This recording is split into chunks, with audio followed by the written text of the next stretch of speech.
सभी नदियों में गंगा श्रेष्ठ है, सभी पूजा मूर्तियों में पार्थेश्वर महादेव श्रेष्ठ है। पूरी लिंगावली है, पूरा लिंग स्तोत्र है, बहुत सारे तीर्थों का नाम, बहुत सारे आचार्यों का नाम, लेकिन सबसे कोई महान, सबसे कोई श्रेष्ठ है तो पार्थेश्वर महादेव है। मिट्टी में से शिवलिंग आज से बनाना पड़ता है ना, वहां ग्लोव्स नहीं पहन सकते। पवित्र स्थान से मिट्टी लाकर उसको एकदम जल से विभूषित करके, गंगा जल मिश्रित करके सुंदर एक शिवलिंग बनाए, नीचे सुंदर पीठ बनाओ। जितने शिवलिंग इतने पीठ, सभी कामना, सभी का मनोकामना पूर्ण करने वाली परंपरा जो है पार्थेश्वर महादेव की। जितने शिवलिंग इतनी पीठ न बना सको तो एक शिवलिंग एक पीठ बनाओ, छोटे छोटे शिवलिंग बनाकर आसपास में रख दीजिए, उसको मणिलिंग कहते हैं। एक शिवलिंग से लेकर 10 करोड़ तक शिवलिंगों की महिमा बताए शिव महापड़ ग्रंथ में।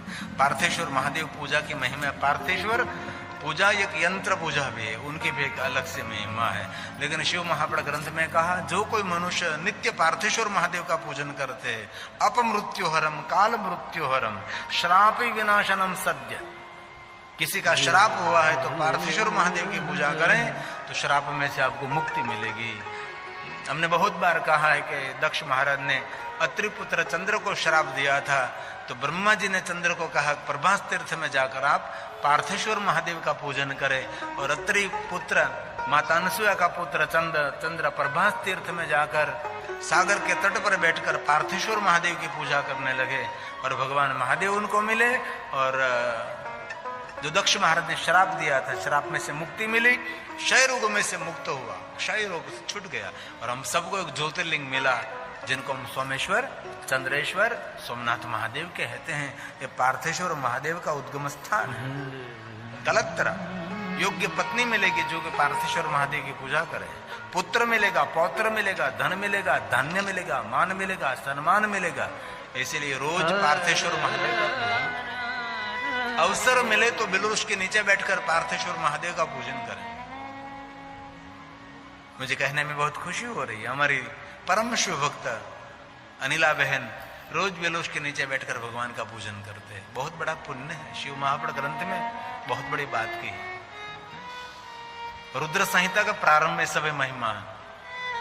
बिलवृक्ष के नीचे बैठकर भगवान शिव का पूजन कर, बिलवृक्ष के नीचे बैठकर पंचाक्षर मंत्र का जाप करें, तुलसी के पास बैठकर पंचाक्षर मंत्र का जाप करें, तुलसी से पास बैठकर पार्थेश्वर महादेव का पूजन करें।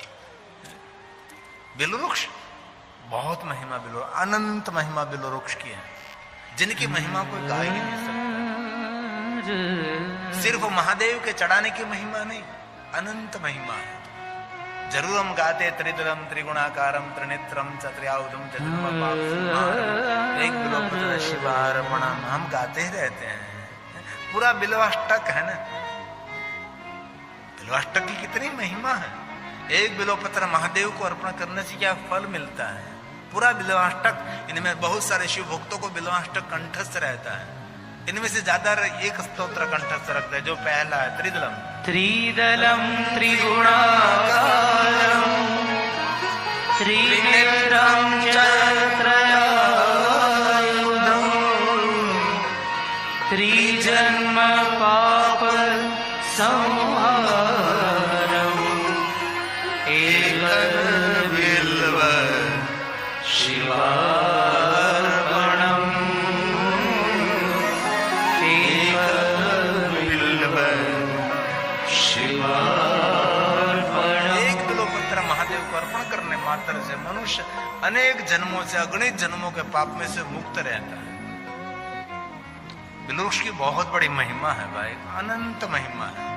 महादेव स्वरूपम बिल्ववृक्षो, साक्षात बिल्ववृक्ष महादेव का स्वरूप है। जिन वृक्ष की स्तुति देवता करते हैं, जिनको कल्पना वृक्ष कहा है, कल्पना जो कल्पना करो साकार होने लगती। बिलवृक्ष के नीचे बैठकर जो आपने कुछ कल्पना की ना, आदमी तो कल वो साकार हो जाएगी। जिनको कल्प वृक्ष कहा जाता है, ये बिल्ववृक्ष है। श्लोकात्मक इसलिए मैं गाता हूं कि मैं कोई उड़ती हुई बात नहीं बता रहा हूं, मैं शिव महापड़ की बात बता रहा हूं।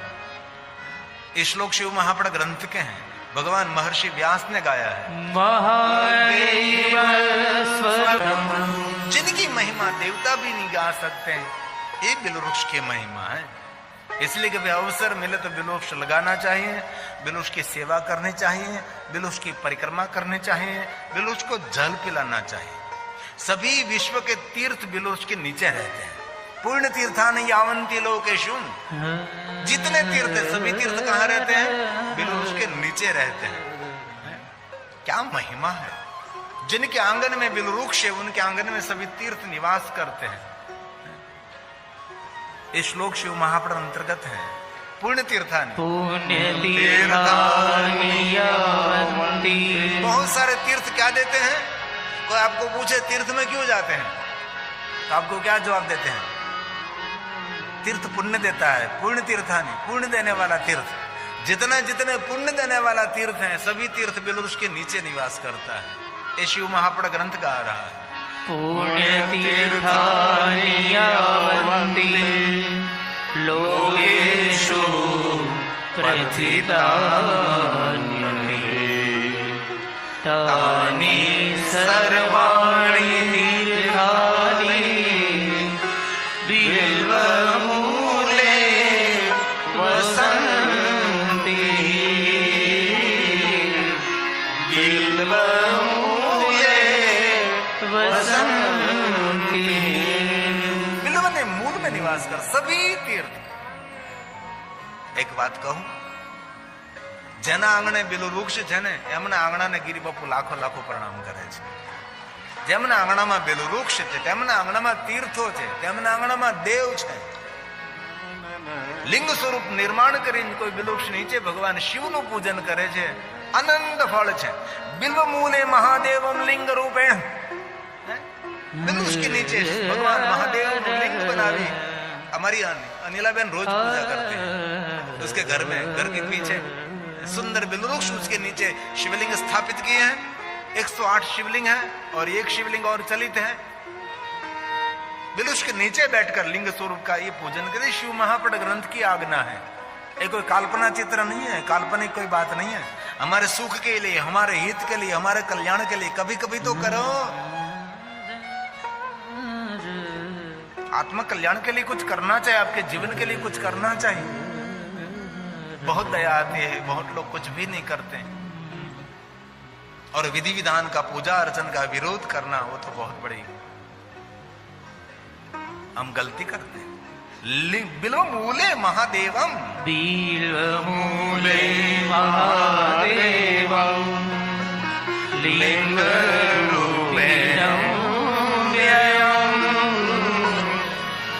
यः पूजयति पुण्यात्मा. और पूजा कर सकते हैं जो पुण्य आत्मा है, वही पूजा कर सकते हैं. शिव प्राणोयात् ध्रुवम् शिव प्राणोयात्. भगवान महादेव उनको मिलते हैं. इसलिए कभी बिलवृक्ष के नीचे बैठकर पार्थेश्वर महादेव की पूजा करें. कभी बिलवृक्ष के नीचे बैठकर आप पंचाक्षर मंत्र का जाप करें. बिलवृक्ष के नीचे क्यों है? क्योंकि बिलवृक्ष अधिक प्राण देता है, बिलवृक्ष अधिक ऑक्सीजन देता है. मैं बहुत दिल से एक बात कहना चाहता हूं. कभी आप तनावग्रस्त हैं, कभी हताश, आप निराश हैं, उदासीन हैं, तो बिलवृक्ष के नीचे बैठकर पार्थेश्वर महादेव का पूजन करें. अथवा पार्थेश्वर महादेव का पूजन न कर से तो बिलवृक्ष के नीचे बैठकर आपका जो इष्ट है, ऐसी हमारे कोई जड़ता नहीं कि महादेव का ही भजन करें. श्री कृष्णम शरणम मम, जो आपको ठीक लगे उस मंत्र का जाप करें. बिलवृक्ष में बहुत सारी ऊर्जा रहती है. साक्षात महादेव का स्वरूप है बिलवृक्ष. तनावग्रस्त जीवन में से मुक्त होने की ये बहुत सारी पद्धति. बिलवृक्ष के नीचे बैठकर पंचाक्षर मंत्र का जाप करें. बिल्व मूले जलेर यस्तु. जो मनुष्य बिलवृक्ष के नीचे बैठकर भगवान महादेव पर जल का अभिषेक करते हैं, मैं प्रशंसा नहीं करता, लेकिन उसके बाद सुनो, जो मैंने देखा इतने दिनों तक, मैं नरेंद्र भाई के घर रहता हूं, आज हमारा 7वां दिन उसके घर है. मैं देखता हूं रोज भगवान शिव जी को जल अर्पण करते हैं. जलेर यस्तु मूर्धान. मस्तक पर, महादेव के मस्तक पर बिल्व मूले, बिल्व मूले जलेरस्तु मूर्धान विशिष्यते. अभिषेक करते, जल का अभिषेक करते हैं। ये अनिलाबेन रोज करती है। सुबह में जल्दी ब्रह्म मुहूर्त में उठकर महादेव का अभिषेक करते हैं। ज्यादा से ज्यादा समय महादेव की पूजा में। एक बात करो, व्यवहारिक सामाजिक सभी काम पूर्ण करने के लिए अपने लिए कुछ जिए। हंसते खेलते खाने पीने में घूमने फिरने में पूरा जीवन खत्म हो जाएगा। थोड़ा सा जीवन उपासना के लिए, उपहास के लिए नहीं, उपासना के लिए। इसलिए थोड़ी सी बात, एतस्य बिल्वमूलस्य, बहुत सुंदर बात की। जो कोई मनुष्य बिलोच का जो खामना केला थाल वाल वो पूरा जल से भर देता है, उसके पुत्र और मित्र के सुख में वृद्धि रहती है। ये देखकर भगवान शंकर जी बहुत संतुष्ट रहते हैं। कभी अवसर मिले तो बिलोच का जो मूल है वहां केरा खामना कुंडा थाल वाल जला कोलम महादेव दृष्टवा तुष्टो भवति अलम। कभी अवसर मिले तो बिल्व मूले थाल वाल जल से भर दीजिए, बहुत उसकी महिमा है। कभी अवसर मिले तो बिल्व उसकी पूजा करे, संतति वर्धते सुखम, उसके संतान के सुख में वृद्धि रहेगी। कभी कभी अवसर मिले तो जरूर ऐसा करे। और आंगन में जगह है तो बिल्ववृक्ष जरूर लगाए। नकारात्मक वहां कोई थॉट नहीं आएगा। बिल्ववृक्ष हमारा सर्व प्रकारों से कल्याण करता है। और कभी अवसर मिले तो बिल्ववृक्ष के नीचे दीपमाला प्रकट करे। बिल्व मूले दीपमाला सतत्व ज्ञान संपन्नो बिल्वमूले दीपमाला। अवसर मिले तो जरूर दीपमाला प्रज्वलित करे। बिल्ववृक्ष के नीचे आसपास में एक दीप ने दीपमाला। जो कल्पना करो, कल्पना आज इन कल साकार होने वाली है। शिव महापुराण ग्रंथ में अलग अलग वृक्षों की बहुत महिमा है। इनमें बिल्व वृक्ष की बहुत महिमा, पीपल वृक्ष की महिमा, वट वृक्ष की महिमा है, और वृक्ष लगाने की बहुत महिमा है। बिल्व शिव महापुराण सिर्फ महादेव की पूजा करते रहो, जाप करते रहो, नहीं, बहुत सारी पर्यावरण की बातें शिव महापुराण ग्रंथ में कही है। पर्यावरण के जतन की बात कही है, जलाशय निर्माण करने की बात की, तालाब निर्माण करने की बात कही, वन उपवन निर्माण करने की बात कही। शिव महापुराण ग्रंथ में बहुत सारी बातें हैं। बिल्व मूले दीपमालाय, बिल्वमूले दीपमालाय कल्पयति सा। हमने कोरोना काल में आद्रा नक्षत्र माक्षर मास में 1000 दीपों की माला हमने मंच पर की थी। 1000 दीप एक साथ में हमने जलाया था। जो आद्रा नक्षत्र दीप पर्व कहते हैं ना, आद्रा नक्षत्र माक्षर मास होता है, उसको ज्योति पर्व कहा जाता है। घर घर में आंगन में ज्योति जलाते हैं, घर में अखंड दीप प्रज्वलित करते हैं। दीप हमारी ज्योति को जागरूक रखते हैं। ज्ञान की ज्योति, सूझ समझ की ज्योति जागरूक रहती है। इसलिए ज्योति की बहुत बड़ी महिमा है। सतत्व ज्ञान, सतत्व ज्ञान संपन्नो महेशांत गतो भवे, महेशांत गतो भवे। जिन्हें कभी अवसर मिले तो बिल्व मूले शिवरतम, कभी अवसर मिले तो बिल्व के नीचे बैठकर भोजन करें। और कभी अवसर मिले तो किसी को बिल्व के नीचे बैठकर भोजन कराए। और शिवरतम बोध्यस्तु, कोई महादेव का परम भक्त है, उसको बिल्व के नीचे बैठकर भोजन कराए। दरिद्र न जाए, उसके कुल में कभी निर्धनता नहीं जाएगी, निर्धनता वहां पहुंचेगी नहीं। इसलिए कभी अवसर मिले तो आप भी बिल्व के नीचे बैठकर भोजन करिए। और कोई महादेव का भक्त है उसको भी बिल्व के नीचे बैठाकर भोजन कराइए। और कोई परम शिव भक्त मिले तो बिल्व के नीचे बैठकर उसको क्षीर युक्तम, खीर बनाया, खीर बनाकर उसको भोजन कराए। ऐसी बहुत सारी बात, मैं तो बहुत थोड़ी बहुत अल्प का संख्या में आपको कहता हूँ, बाकी विस्तार तो बहुत है। बिल्व मूले क्षीर युक्तम, बिल्वमूले क्षीरयुक्तम भोजेनस्तु सई। बिल्व के नीचे बैठकर भोजन करो और दूसरों को भोजन कराओ। और कोई परम शिव भक्त मिले तो यो दद्या शिव भक्ताय सदरिद्रो न जायते, उसके परिवार में कोई निर्धनता नहीं पहुंचेगी। सदरिद्रो न जायते। इसलिए वृक्ष लगाना चाहिए। अति तानांग तान, शिव महापड़ ग्रंथ में कहा दुर्गम स्थानों पर जो वृक्ष लगाते हैं उसकी गई हुई और आने वाली दोनों पीढ़ियों का मंगल होगा। इसीलिए वृक्ष लगाना चाहिए। कोई वृक्ष लगाओ, 100 देवालय बनाओ, निर्माण इसके बराबर एक वृक्ष है। एक वृक्ष लगाने से 100 देवताओं का देवालय निर्माण करने का फल मिलता है। इसलिए अति तानांगतान, ज्यादा से ज्यादा वृक्ष लगाए। धरती पर वृक्ष नहीं रहेंगे तो मानव जात जीवित नहीं रहेगी। मानव जात को जीवित रखने के लिए वृक्ष लगाना बहुत आवश्यक है। इसलिए घर के आगे पीछे कहीं भी जगह हो, ज्यादा से ज्यादा वृक्ष लगाने का काम करो। और नया वृक्ष न लगा सको तो कम से कम जो वृक्ष है उसके रक्षा करो। आज मैं गौरव करता हूं, मुझे बहुत खुशी और आनंद में व्यक्त करता हूं। हमारे नरेंद्र भाई और अनिला बहन जिनके घर में रहता हूं, ध्रुव भाई शैली, उनके घर में रहता हूं तो इतने वृक्ष है, इतने वृक्ष है। गुजरात का सबसे बड़ा यहाँ की सरकार ने उसको अवार्ड दिया है कि घर के आंगन में इतने वृक्ष लगाए हैं। इतने वृक्षों के हार मारा है। कोई भी वृक्ष का थोड़ा सा भी खंडन नहीं, इतने वृक्ष का मावजत किया है, इतने वृक्ष लगाए। एक पीपल वृक्ष लगाने से 100 कल्प तक उसको वैकुंठ पाल सकता है। एक पीपल वृक्ष लगाने 100 कल्प तो उसको वैकुंठ मिलता है। और शिव महापड़ ग्रंथ में तो कहा है कि कोई भी मनुष्य एक बिल वृक्ष लगाकर एक बिल वृक्ष को बड़ा करता है, उनको 1 करोड़ शिवालय निर्माण का फल मिलता है। यही बिल वृक्ष है। इसलिए आपके घर के आगे पीछे कहीं भी हो बिल वृक्ष लगाए।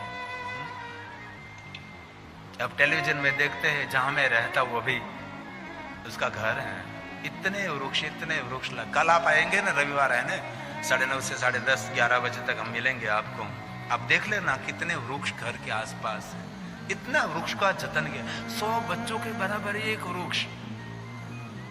100 बच्चों की मावजत करो और 100 बच्चों की सेवा करो, इसके समान एक वृक्ष की सेवा करो। इसलिए ज्यादा से ज्यादा वृक्ष लगाने का काम करो। और इस कथा सुनकर गिरी बापू को दक्षिणा देनी है तो संकल्प करिए, मुझे जहां अवसर मिले वहां मैं एक जीवन में एक वृक्ष लगाऊंगा, इस वृक्ष को मैं बड़ा करूंगा। हमारा जीवन है वृक्ष, हमारी प्रकृति का प्राण है वृक्ष। हमारे पुराणों में सिर्फ माला घुमाने की बात नहीं की, बहुत सारी बातें की है। क्या खाना चाहिए, क्या पीना चाहिए, कैसे सोना चाहिए, कैसे उठना चाहिए, एक एक बात शिव महापड़ ग्रंथ में कही है। आपकी याद के लिए मैं कहता हूं, वृक्ष के लिए तो बहुत सारी बातें हम बोल सकते, घंटों तक लगातार वृक्ष पर बोल सकता हूं। इतना वृक्ष के लिए साहित्य मैंने एकत्र किया। पर आपकी जानकार के खातिर जहां मैं रहता हूं वहां मैंने 1 लाख बिलवृक्ष का जंगल बनाने का निर्माण किया। जहां देखो वहां बिलवृक्ष। और हमने मेरे हाथ से तोड़कर कभी महादेव को बिल्वपत्र नहीं चढ़ाया, क्योंकि महादेव स्वरूपम बिल्ववृक्ष, जो वृक्ष है वही महादेव का स्वरूप है। ये हमारा बिल्ववृक्ष का जंगल है। अभी जो टेलीविजन में देख रहे हैं, पत्थर वाली जमीन में बनाया। पत्थर जब घास नहीं उगता था वहां हमने वृक्ष लगाए। दिन रात मेहनत की, 10 साल मेहनत की। ये हमारा शिवालय है। ये पत्थर में पूरा पहाड़ में वृक्ष लगाया है। अब तो बहुत सारे वृक्ष लग गए। ये तो बहुत पहले का रिकॉर्डिंग है। पहाड़ को हमने फैलाया नहीं, पहाड़ का स्टेप बनाया और वहां सुंदर हमने वृक्ष लगाया। इसलिए आप भी वृक्ष लगाने के लिए कार्यरत रहो। शिव महापड़ ग्रंथ में सभी बहुत सारी बात वृक्ष के लिए बहुत सारी बात कही है। भगवान शिव की पूजा में बिल्वपत्र की महिमा है। शिव महापड़ ग्रंथ में बहुत सारे पुष्पों की महिमा है। एक पूजा का नाम है पुष्प पूजा, अलग अलग महादेव के पुष्प अर्पण करने की महिमा है। एक पूजा का नाम है धान्य पूजा, एक पूजा का नाम है धारा पूजा। ऐसी बहुत सारी पूजा की श्रृंखला है और ऐसी बहुत सारी महिमा भी है। ये पुष्प चढ़ाने से ये फल मिलेगा, ये पुष्प चढ़ाने से ये फल मिलेगा, ये पुष्प चढ़ाने से ये फल मिलेगा, ऐसी पूजा करने से ये फल मिलेगा, ये करने से ये फल मिलेगा। ऐसी बहुत सारी बातें शिव पुराण ग्रंथ में। लेकिन एक बार मैंने विस्तार किया था, लोग लालच में पड़कर ऐसी पूजा करने लगते, इसीलिए उसको मैं संक्षेप में कहता हूं। धान्य पूजा, धारा पूजा, पुष्प पूजा और बहुत सारी कामना की पूर्ति के लिए बहुत सारे प्रयोग दिखाए शिव महापड़ ग्रंथ में। लेकिन अंत में भगवान महर्षि वेद व्यास जी ने कहा है एवं ज्ञातवा नर कुर्वन। कलयुग के अंदर लाख लाख पूजा करो, दिन रात पूजा करता रहो, लेकिन कलयुग निंदर कलो युगे विशेषण फल सिद्धिचु कर्मणा। जैसे कर्म करोगे वैसा फल मिलेगा। हमारे कर्म हम ठीक नहीं करेंगे तो कभी हमारा सुख नहीं होने वाला है। सुखी होने के लिए जीवन में कुछ न कुछ परिवर्तन करना पड़ेगा। ये तो सत्य है ना, कोई नई बात तो नहीं है। कलयुग के अंदर हमारे कर्मों का फल मिलता है। जीवन पर्यंत आप पूजा करते रहो, लेकिन जो आपका कर्म नहीं बदलेगा, हमारा जीवन परिवर्तन नहीं होगा तो कुछ नहीं होगा। ये भगवान व्यास जी ने गाया, सभी महात्मा दिखाते अंत में कह दिया एवं इसलिए जीवन में जो कुछ मिल रहा है हमारे कर्मों से मिल रहा है। रामचरित मानस में तुलसी ने यही कहा, कर्म प्रधान विश्व रचि राखा। जीवन में जो कुछ मिला सभी मेरे कर्मों का फल, ऐसे मेरे शास्त्र कहता है। मैं तो मध्यस्थी हूँ, मैं तो एक शिक्षक और टीचर का काम करता हूँ। जो कुछ कहता हूँ ये सब पुराणों का है, तुलसी ने गाया। कर्म प्रधान विश्व रचि इसलिए जो कुछ कर रहे हैं उसका फल मिलने वाला ही है। जो शुभ कर रहे हैं तो उसका फल सुखद होगा, अशुभ कुछ कर रहा है तो उसका फल दुखद होगा। दुनिया का हमारे कर्मों से, हमारा जीवन हमारे कर्मों से चलता है। आज आप जहां पैर रखते हैं वहां आपको सफलता मिलती है। क्यों मिलती है? आपके कोई शुभ कर्म है। जहां आप हाथ रखते हैं वहां हाथ आपका खाली नहीं आता, कुछ लेकर ही आता है। क्यों? आपके कोई शुभ कर्म है, आपके सत्कर्म है। इसलिए पुराने सत्कर्म हमारे पूर्ण हो, इससे पहले नए सत्कर्म करने लगना चाहिए। निरंतर नए पुण्य कर्म करते रहे। ये तुलसी ने आदेश किया है।